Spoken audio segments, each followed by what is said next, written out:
यह एमपी के झाबुआ जिले के मेघनगर के रहने वाले नीरज श्रीवास्तव हैं।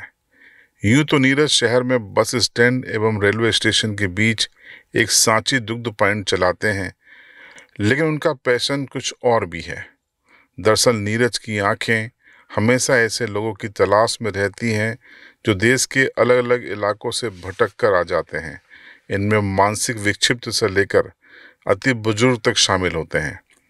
नीरज न सिर्फ उन्हें चाय नाश्ता करवाते हैं, बल्कि उनकी कटिंग करवा कर नहलवाते हैं। फिर दौर शुरू होता है काउंसलिंग का।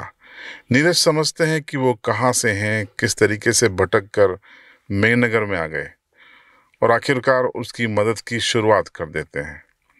लेकिन आखिर नीरज ने ये काम कब और क्यों शुरू किया? देखिए, पूर्व में ये बात है करीब 2000 के आसपास की, जब मैं एक निजी टैक्सी ड्राइवर के रूप में अपना जीवन यापन कर रहा था।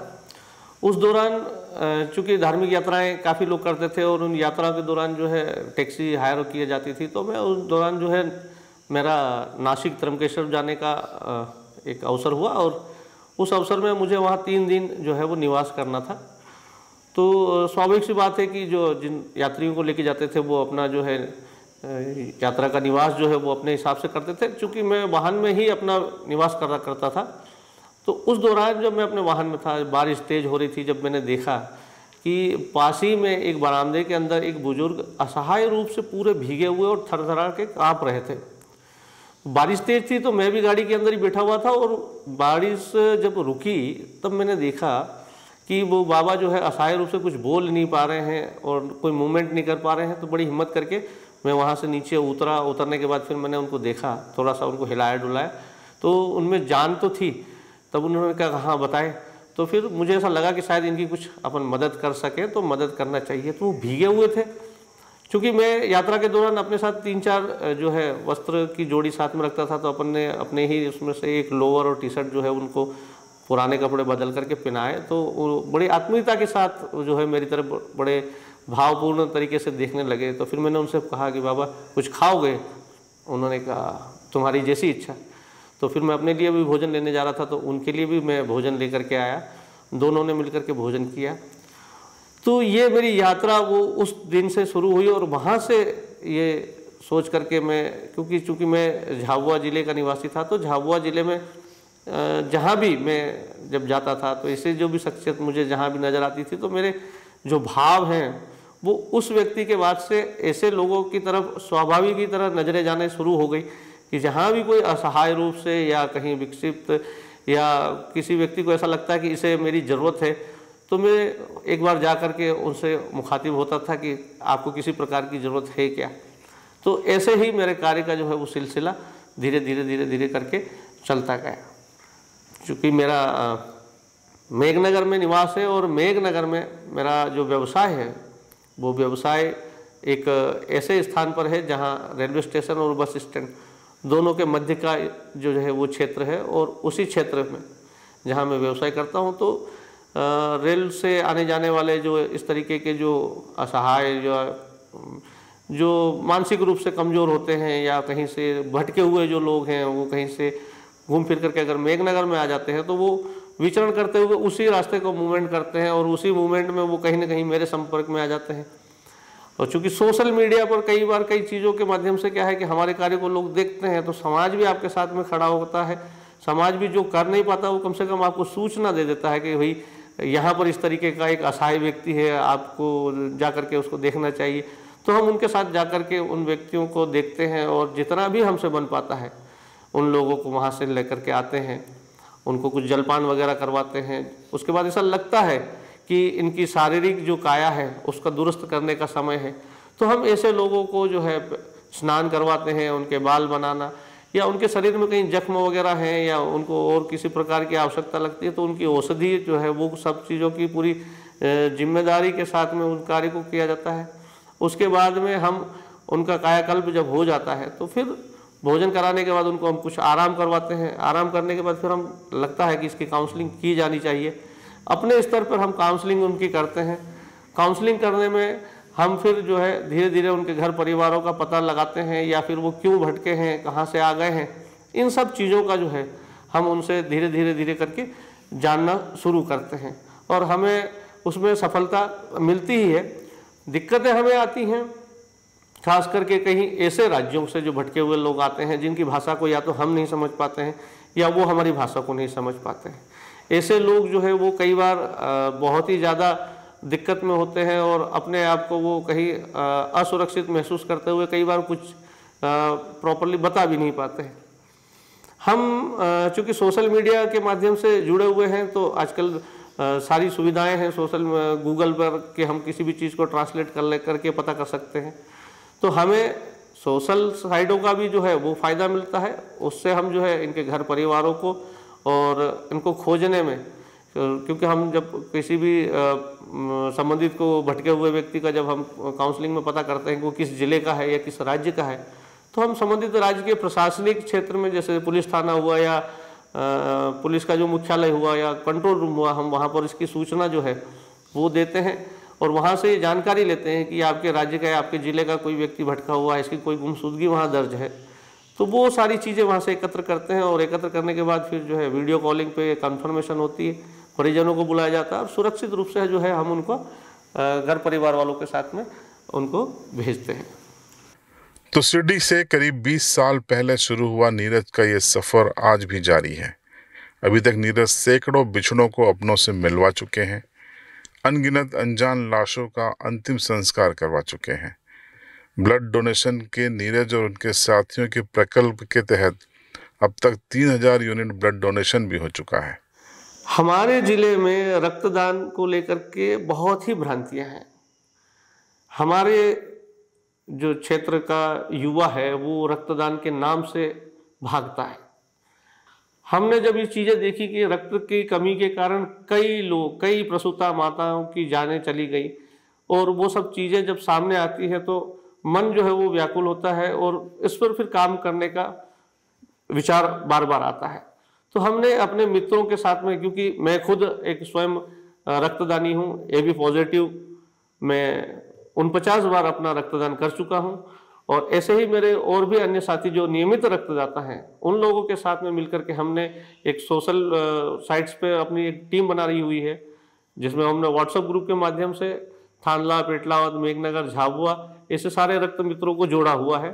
आपस में हम जहाँ भी रक्त की उपलब्धता की कमी महसूस होती है या फिर ऐसे ग्रुप्स खास करके जो नेगेटिव ग्रुप होते हैं या फिर प्रसूता माताओं की इमरजेंसी में जब जरूरत होती है तो हम एक दूसरे को कोऑर्डिनेट करके तुरंत हम संबंधित जैसे जिला चिकित्सालय हुआ या मेघनगर का जीवन ज्योति ब्लड बैंक हुआ, हम वहाँ पर डोनर को भेज करके स्वयं पहुँच करके रक्तदान करवाते हैं। हम विगत 6 वर्षों से हम इस कार्य को लगभग कर रहे हैं और 3000 से अधिक यूनिट रक्तदान जो है हम कर चुके हैं।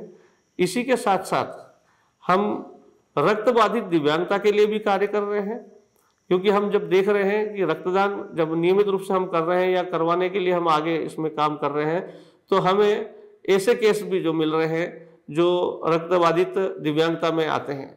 RPD एक्ट 2016 के बाद जो दिव्यांगता के प्रकार हैं उन प्रकारों में रक्त बाधित जो दिव्यांगता है उसको भी शामिल किया गया है, जिसमें sickle cell, thalassemia, haemophilia, anaemia.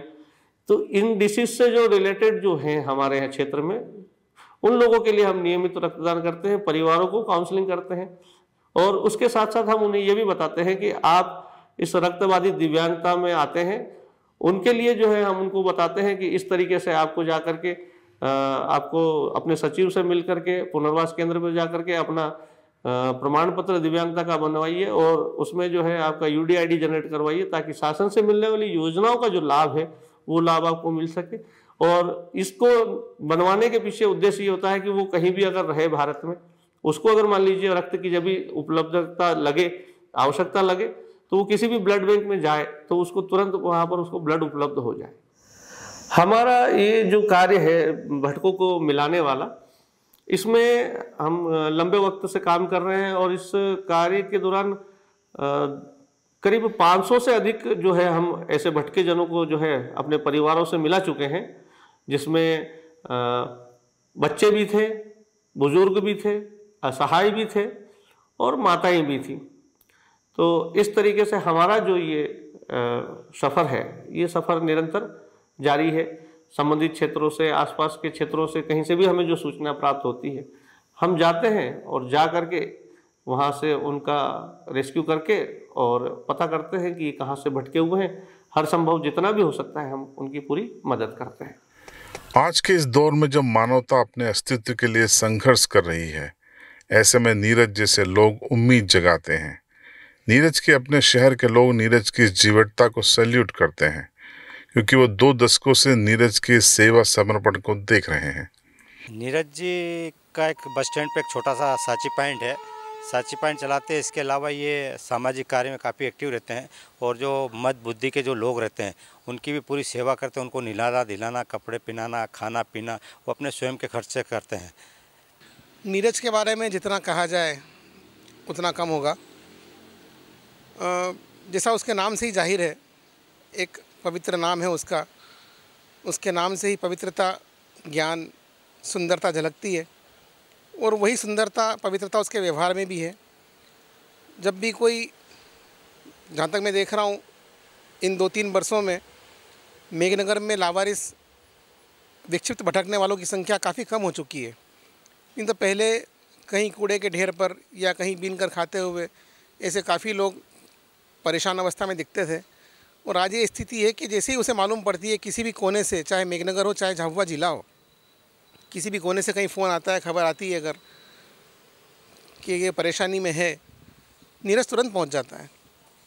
Neeraj Srivastava ji एक सेवा का मिशन है, एक विश्व को मिलाने का, और वो विश्व को भी ऐसे मिलाते हैं, विक्षिप्त जन, कोई अर्धविक्षिप्त या कोई दिन दुखी, वो ये नहीं देखते कि ये इनकी क्या है जात, धर्म और कहाँ के हैं। बस उनका एक ही ध्येय है, अपने मिशन में लगे हुए हैं, नहीं काहू से दोस्ती, नहीं काहू से बैर। उनका एक उद्देश्य है कि ये इनके घर में तो उनको एक सुकून मिलता है, शांति। ये हमारे लिए एक आइकन है, हम जैसे युवाओं के लिए, जहाँ को लोग अपनों से दूर हो रहे हैं और ये विश्व को मिला रहे हैं, और विशेष तौर विक्षिप्त जनों को। ये यहाँ पे भी कुछ लोगों को डेली मतलब चाय नाश्ता के अलावा नहाना धोना, कपड़ा देना, इसके अलावा बहुत कुछ इनके जो काम है, ये काम वाकई मतलब इसका मैं राष्ट्रीय को निशा पड़ा मेरे को भी कई लोग फोन करते कि नीरज भाई, तो मैं उनको पता बेटा कि भैया ये यहाँ के हैं। वाकई 2 पंक्तियाँ में एक कविता कहना चाहता, सेवा के पर्याय यही है, स्नेह के अध्याय है, और न जाने कैसी मोहब्बत और सद्भाव का सिला देते हैं।